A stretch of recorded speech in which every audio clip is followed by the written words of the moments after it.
Back to Godhead Prabhupada's books. The books of His Divine Grace A.C. Bhaktivedanta Swami Prabhupada. Back to Godhead Volume 52, 1973 by Brahmananda Swami ISKCON East Africa. My books are more important than myself.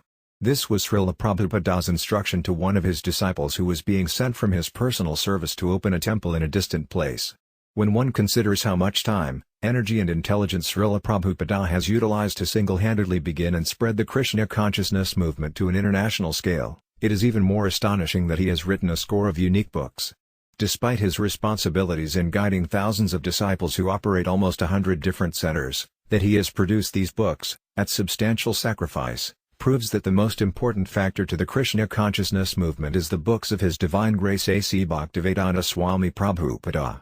While still in India, His Divine Grace inhabited 2 ordinary rooms in India's most historic literary temple. This Radha Damodara temple was built almost 500 years ago by Srila Jiva Goswami in the holy site of Vrindavana, where Lord Krishna, the Supreme Personality of Godhead, appeared to display his transcendental pastimes 5,000 years ago.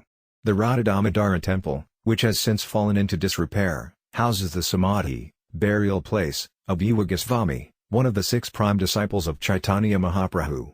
Lord Chaitanya gave his disciples in Vrindavana 3 important instructions: first, to discover the exact locations where Krishna displayed his pastimes, as revealed in the sastras, scriptures; then, to build temples where the Lord could be suitably worshipped; and, finally, to write books fully explaining the real science of devotional service to God. Lord Chaitanya himself wrote only 8 shlokas, stanzas, but the 6 Goswamis of Vrindavana have left a vast body of literature for the inestimable benefit of all humanity.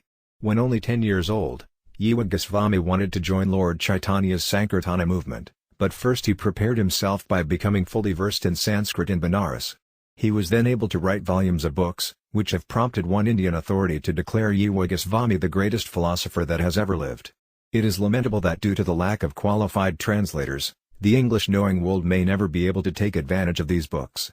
In Srila Prabhupada's room in the Radha Damodara temple. The Radha Damodara temple is also the site of the samadhi of Krishnadasa Kaviraja, the most important biographer of Lord Chaitanya. Krishnadasa Kaviraja appeared after Lord Chaitanya but was contemporary to the 6 Goswamis. Directly inspired by Lord Nityananda, one of Lord Chaitanya's principal associates, he wrote his Chaitanya Charitamrita at the age of 90.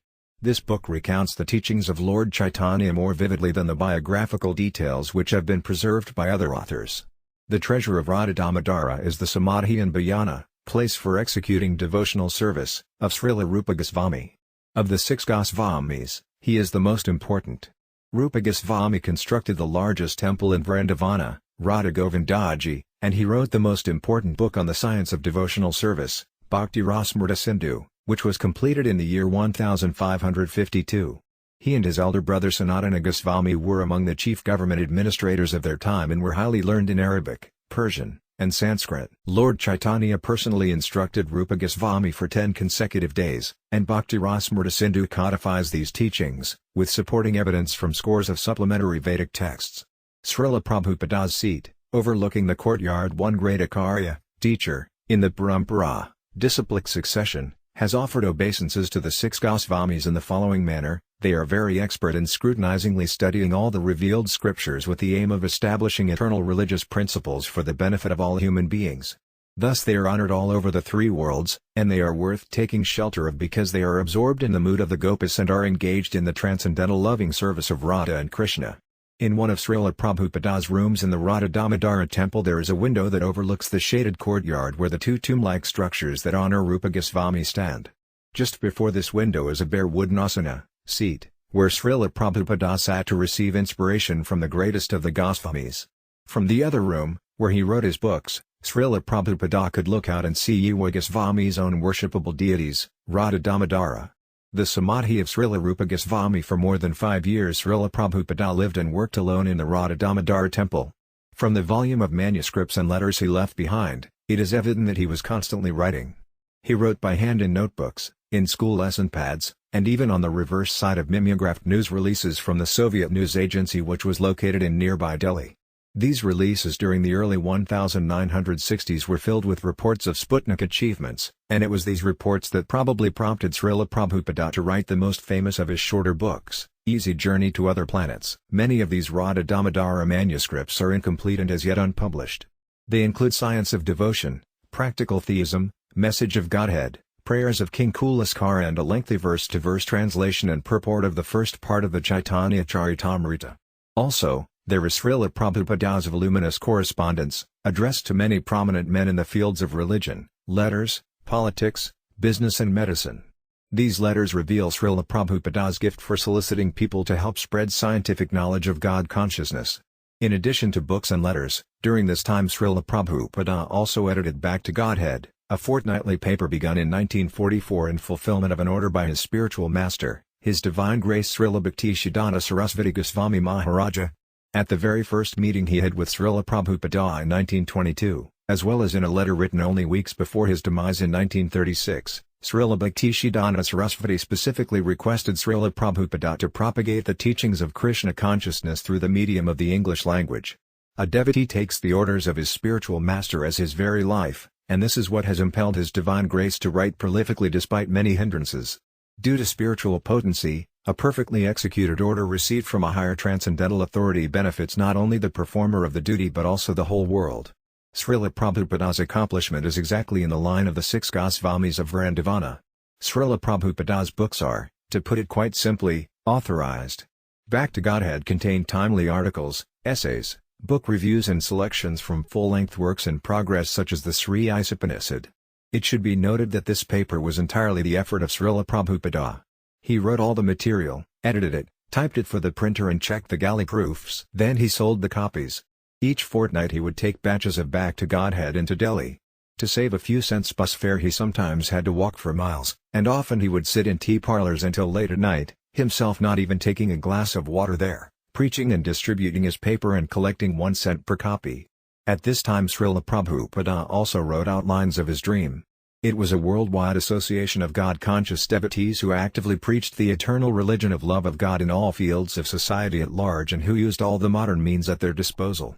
The League of Devotees, the forerunner of the now worldwide ISKCON, the International Society for Krishna Consciousness, was thus formally registered. From international Sankirtana parties, to Ghazalas, cow protection reserves, to authorized teaching of Sanskrit, to a printing press solely for flooding the marketplace with Krishna-conscious literature, ISKCON is today the reality of that dream. The most important work Srila Prabhupada wrote while in Vrindavana was his translation, with purports, of the first canto of the Srimad Bhagavatam, the beautiful story of the personality of Godhead. This work was published by the League of Devotees, but, as with Back to Godhead, it was solely by the effort of Srila Prabhupada. It appeared in 3 volumes, the first in 1962, the second in 1964, and the third in 1965, all in preparation for the trip to the United States of America which Srila Prabhupada had conceived as the crucial factor in fulfilling his spiritual master's sacred mission. Srimad Bhagavatam is said to be the postgraduate study of Bhagavad Gita. Of course, in the West Bhagavad Gita is well known. Each year finds several new editions on the American market. Every college graduate knows the Gita's influence on Walt Whitman, Henry David Thoreau, and Ralph Waldo Emerson. Albert Einstein also was a regular student of the Gita, and I am told that Robert Oppenheimer, the atomic physicist, quoted a verse from the 11th chapter upon seeing the first test explosion of the atomic bomb in 1945. Yet there have been no English editions of Srimad Bhagavatam, which is more advanced than Bhagavad Gita. Bhagavad Gita is spoken by Krishna, the Supreme Personality of Godhead, to his disciple Arjuna, and there unfolds the entire Vedic philosophy of Krishna consciousness. But who is Krishna? A prophet? A philosopher? An incarnation of God? Srimad Bhagavatam answers this question. Like Bhagavad Gita, it was written 5,000 years ago by Srila Vyasadeva, a literary incarnation of Krishna. In 12 cantos containing 18,000 verses, Srimad Bhagavatam presents complete information about the Lord, how his energies work, the nature of the living entities or spirit souls, our relationship with God and how to develop love for him. When one has grasped Srimad Bhagavatam, then he can fully understand Krishna's ultimate instruction of Bhagavad Gita, just give up everything and surrender unto me. In virtually every one of the hundreds of available editions of Bhagavad Gita, Lord Sri Krishna, the speaker of the Gita, is obscured. Either he is relegated to the position of a historical personage, a mere literary device, or he is conceived as an impersonal ever-existing state of being. This allows the commentator himself to replace Krishna as the speaker of the Gita, and he is then free to present his own interpretations and mental speculations instead of Krishna consciousness. In the opening sentences of Srila Prabhupada's introduction to the Srimad Bhagavatam, he affirms that the word God refers to the Supreme Controller and that a controller cannot be impersonal. In the first sloka of the Srimad Bhagavatam, obeisances are offered to the Supreme Personality of Godhead. Om Namo Bhagavate Vasudevaya Om, O my Lord, Nama, my respectful obeisances unto you, Bhagavate, unto the Personality of Godhead, Vasudevaya, unto Lord Krishna, the son of Vasudeva. O my Lord, the all-pervading Personality of Godhead, I offer my respectful obeisances unto you. Whereas others have translated the Sanskrit scriptures conveniently to suit their interpretations, Srila Prabhupada always gives word-for-word English equivalents for each Sanskrit verse, and thus the translations cannot be disputed. This is a painstaking process, considering the length of the Srimad Bhagavatam, but it is in keeping with the heritage of the Goswamis to present the literature of devotional service authoritatively and scientifically. Furthermore, the English-reading public can easily learn the meanings to the Sanskrit words from this format. Srimad Bhagavatam is the most mature work of transcendental science written by Srila Vyasadeva. Vyasadeva had compiled the 4 Vedas and written the Vedanta Sutra, the Puranas and the Mahabharata, which includes Bhagavad Gita, yet he was not satisfied with his work.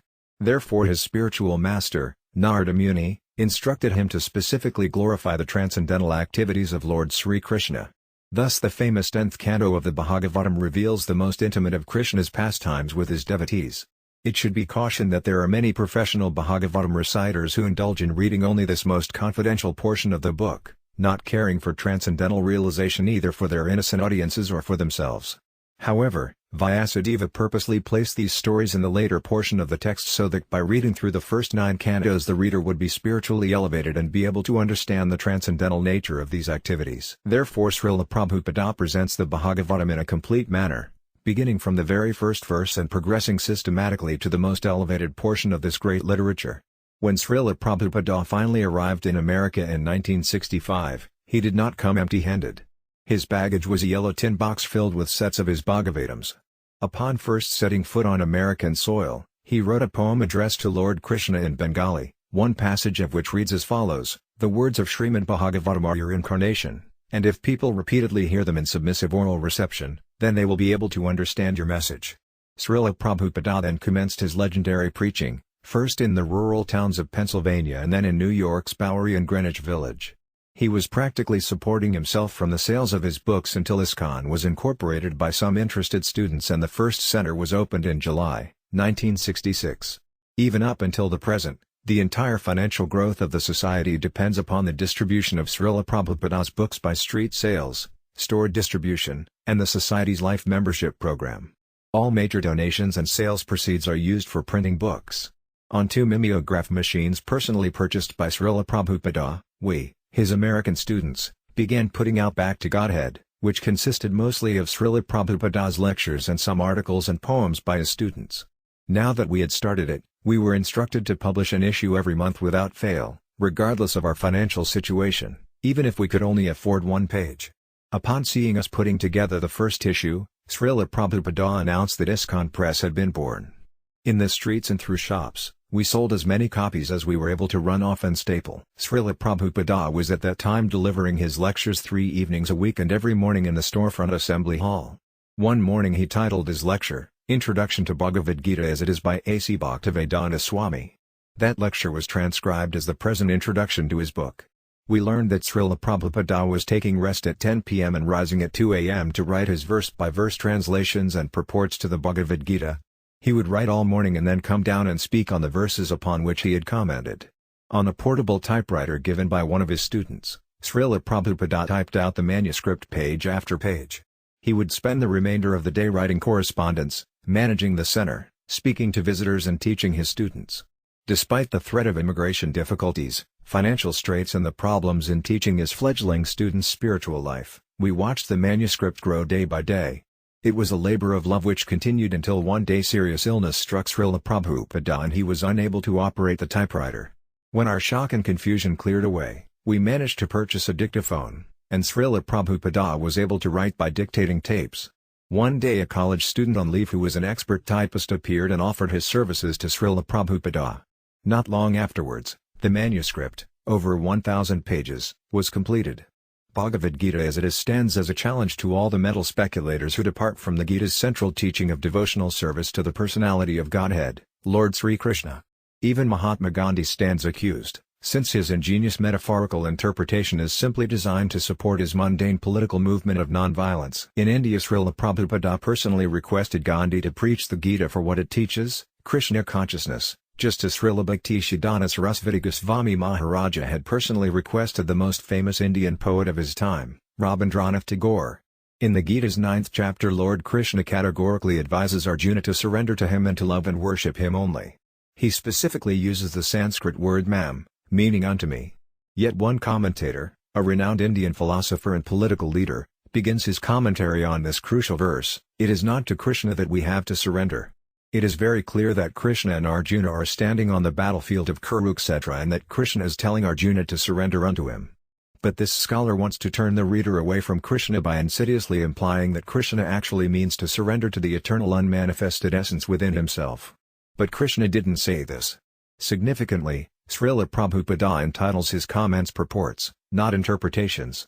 In his purports he gives the actual significance of the verses. Srila Prabhupada informs all deluded scholars that because Krishna is absolute, there is no qualitative difference between his within and his without as there is with conditioned living entities like ourselves. Only Srila Prabhupada can title his edition of the Gita as it is.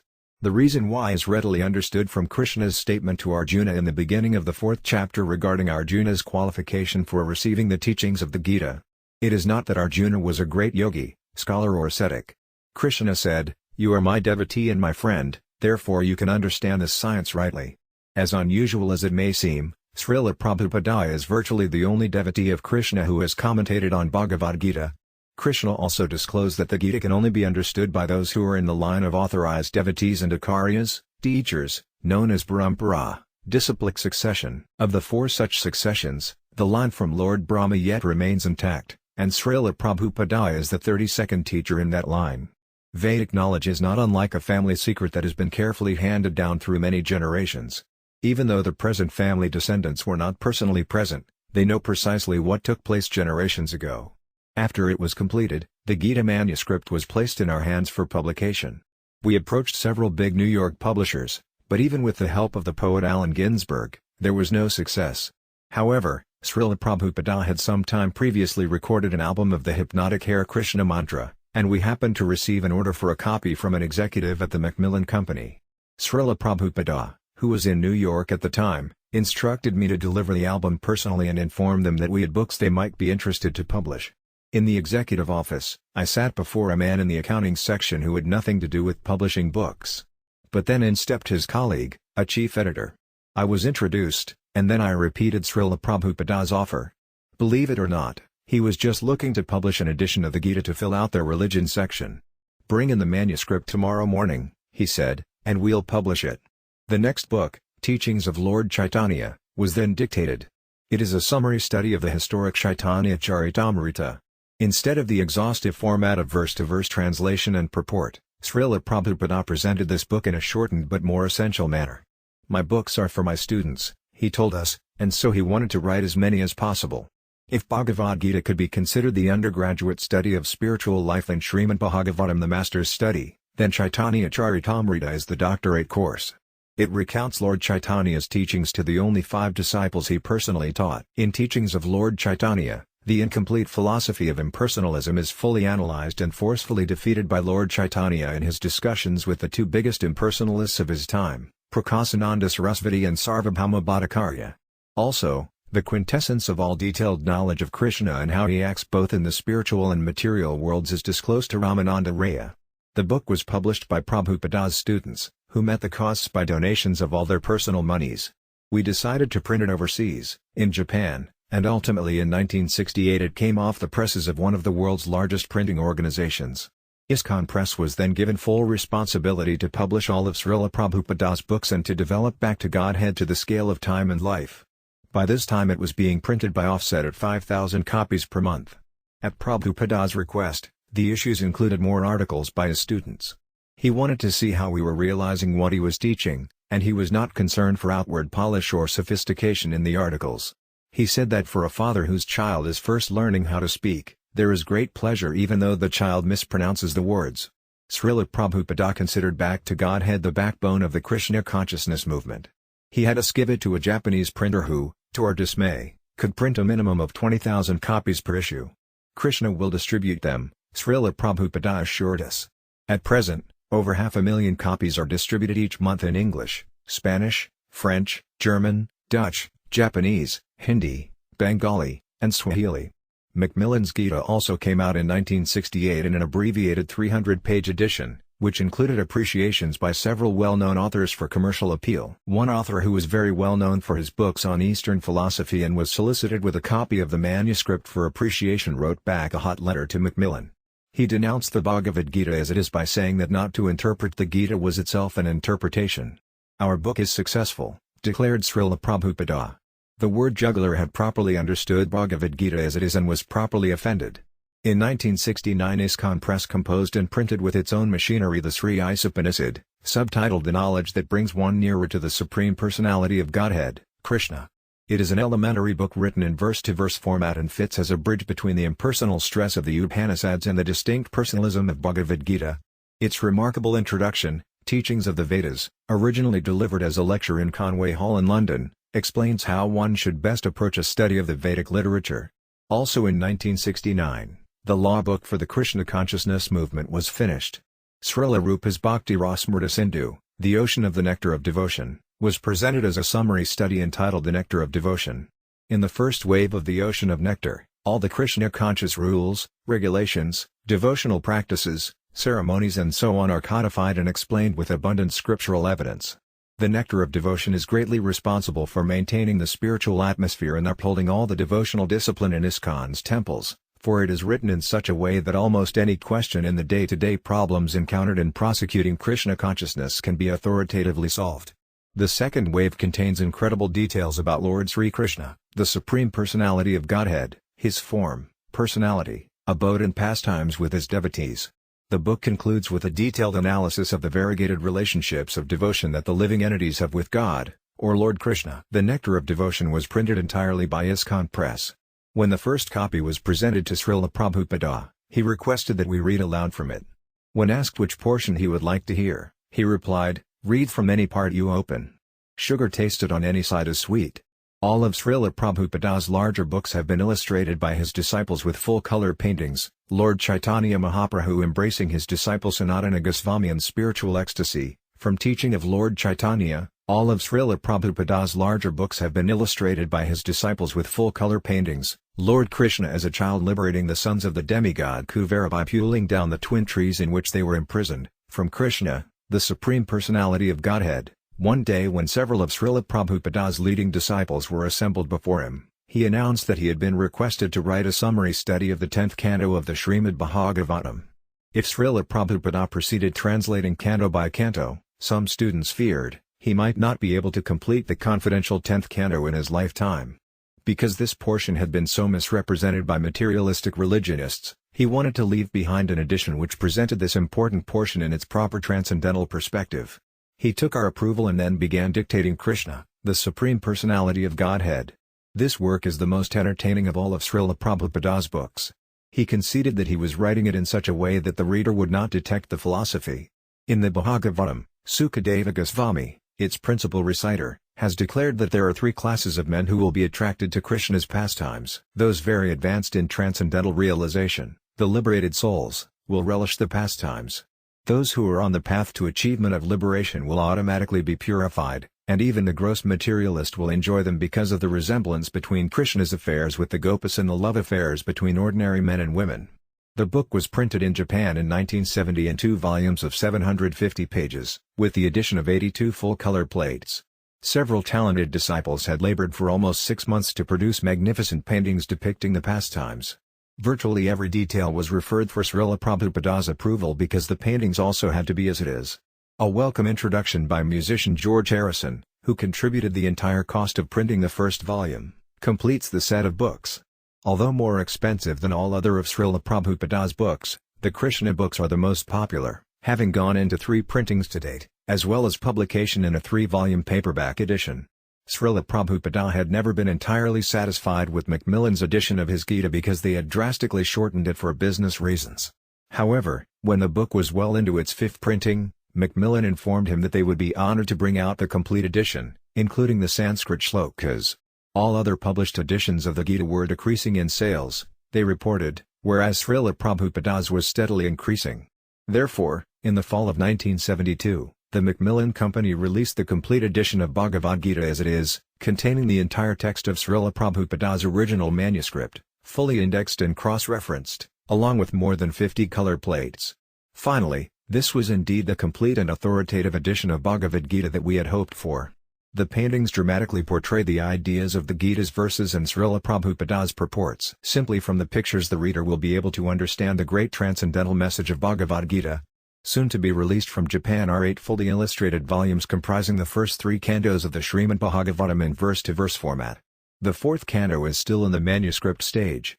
Also still in manuscript is a large 2-volume work in which Srila Prabhupada discusses the ideas of major ancient and contemporary philosophers, from Aristotle and Plato to Jean-Paul Sartre and modern theoretical physicists, in the light of Krishna consciousness. We do not know what Srila Prabhupada's literary program will be for the future. Since his last books, he has been extensively traveling and preaching, especially throughout India and Africa. He is now in Japan on his way back to the United States on his 5th tour around the world since 1965. It is the hope of his disciples that while in the USA he will be able to retire from active management of ISKCON to completely devote himself to his writing, which he has wanted to do for a long time. There are 8 cantos of Srimad Bhagavatam remaining, as well as the manuscripts started in Vrindavana and 1 incomplete manuscript of the Vedanta Sutara. Srila Prabhupada, as a pure devotee free from all defects, can transmit the absolute truth as it has been carefully set down in the Vedic literature, like a mailman who delivers a letter without opening it to add or subtract something. Because Srila Prabhupada is qualified to receive the king of all education, he is empowered to pass it on purely. His books are considered Vedic literature because they are in pursuance of Vyasadeva's original intentions. Thus Srila Prabhupada's translations and purports are non-different from the original instructions delivered 5,000 years ago by Lord Krishna. The mission of Lord Chaitanya to defeat impersonalism and establish the personality of Godhead, Lord Krishna, as the Supreme has fully fructified for the benefit of the modern world in the books of His Divine Grace A.C. Bhaktivedanta Swami Prabhupada. The Nectar of Devotion figuratively states that impersonalists dwell in the rivers of liberation which gradually lead down to the ocean of nectar to merge with it. They do not know that devotees are in a better position. Devotees don't care at all for the rivers of liberation, for they are like sharks who dwell eternally in the deep ocean of transcendental loving service. Not having fully realized God, the impersonalist concludes that he is formless, nameless, without personality or abode, and does not engage in activities. Then, who is God? To say he is not this, and not that means that he is nothing, which is to say that there is no God. Thus, impersonalism has given great impetus to the atheism which characterizes modern civilization. God cannot be formless, because if he were less than anything in his creation, how could he be the complete whole? God, the complete whole, must have everything within and beyond our experience. From the statements of virtually every Vedic source, Krishna is accepted as Bhagavan, the Supreme Personality of Godhead. As Bhagavan, possessor of opulences, Krishna exhibits all beauty, all fame, all wealth, all knowledge, all strength and all renunciation. Since the very word Krishna means all attractive, Srila Prabhupada explicitly explains all of God's all attractive features. Whereas the scriptures of other religions terminate with the conclusion that God is great, Srila Prabhupada begins from that realization to explain how he is great. The science of the absolute truth transcends sectarian religious principles. One who reads Srila Prabhupada's books will know God perfectly, regardless of sectarian conceptions of God to which he may adhere. No other literature in philosophy, religion or yoga is as complete as the body of work that Srila Prabhupada has dutifully presented to the English-speaking world. This is due to the perfection of the main theme in Srila Prabhupada's books, devotional service, which far exceeds the 4 perfections of material life, sense gratification, economic development, pious activities and liberation. The superb quality of Srila Prabhupada's books is due simply to his glorifying the Supreme and presenting him as he is. Although the sales figures for Srila Prabhupada's books approach those of consistent bestsellers due to the vigorous efforts of ISKCON, critics have mainly ignored them. There does not seem to be any solution to this problem due to the lack of critics who are qualified to understand and explicate transcendental knowledge. The Macmillan Gita received only a handful of reviews, with the nation's largest reviewing syndicate criticizing Srila Prabhupada for treating Bhagavad Gita as the literal word of God. Be that as it may, the lives of several thousand young men and women from all over the world have been dramatically changed either by their coming into personal contact with Srila Prabhupada or simply by their reading his books. There is an instance of one boy who was stationed in the U.S. Air Force in Spain. He was so impressed by Bhagavad Gita as it is that he immediately took leave to visit the ISKCON Center in London.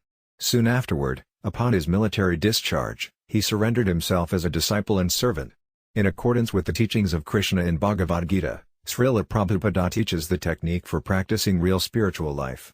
He does not give only theoretical knowledge. In Bhagavad Gita, Krishna first imparts to Arjuna knowledge of what is material and what is spiritual and who he is, but ultimately he instructs Arjuna to fight on the battlefield. Although this has been variously interpreted by commentators, the true significance of this is that in order to realize the spiritual instructions given to him by Krishna, his guru, Arjuna had to render devotional service without material attachment and thus satisfy Krishna. Thus the message of the Gita is to surrender oneself to God.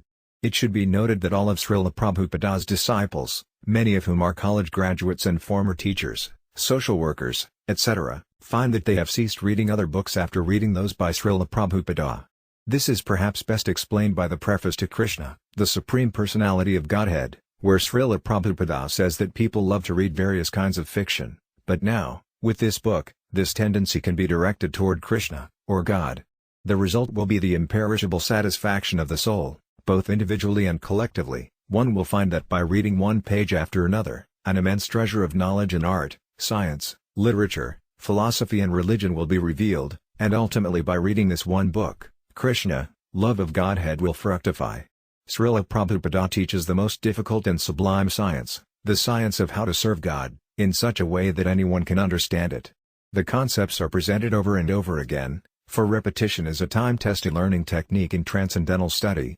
Thus in whichever of Srila Prabhupada's books one reads first, one will find the entire science of Krishna consciousness presented, yet each succeeding book reveals something more, and with each rereading one will find new light. Srila Prabhupada's books are the most wonderful vehicle because they swiftly transport the reader to a timeless and evergreen world where everyone is joyfully awakened to the absolute truth of Krishna, the Supreme Personality of Godhead.